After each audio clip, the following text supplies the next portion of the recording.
وَإِذْ قَالَ مُوسَىٰ لِقَوْمِهِ إِنَّ اللَّهَ يَأْمُرُكُمْ أَن تَذْبَحُوا بَقَرَةً، اور یاد کرو جب کہ موسیٰ نے اپنی قوم سے کہا یقیناً اللہ تمہیں حکم دیتا ہے کہ گائے کو ذبح کرو۔ یہ واقعہ میں پہلے آپ کو بتا دوں، پھر ہم یہ آیات تیزی سے پڑھ لیں گے۔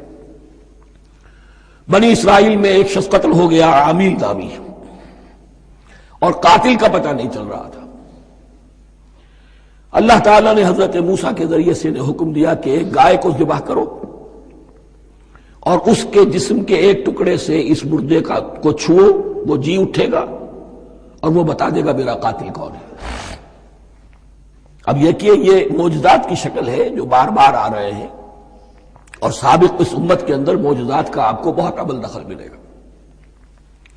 اس میں ایک تو یہ کہ گائے کو ذبح کرنا، وہ گائے کے تقدس کا جو ان کے دل میں ذہن میں تھا، تو ذبح کرنے سے اس کے اوپر بھی گویا کہ ایک تلوار چلائی گئی، اور پھر انہیں دکھا بھی دیا گیا کہ ایک آدمی زندہ بھی ہو سکتا ہے، بعد سے بعد الموت کا بھی ایک نقشہ دکھا دیا گیا انہیں۔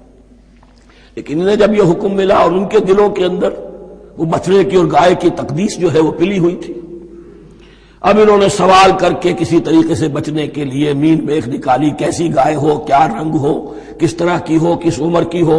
بالآخر یہ کہ جب ہر طرف سے گھیراؤ ان کا ہو گیا اور سب چیزیں جو ہیں ان کے سامنے واضح کر دی گئی، تب انہوں نے یوں سمجھیے چاروں ناچار بادل ناخواستہ اس حکم پر عمل کیا۔ بس اب ترجمہ کر لیجئے۔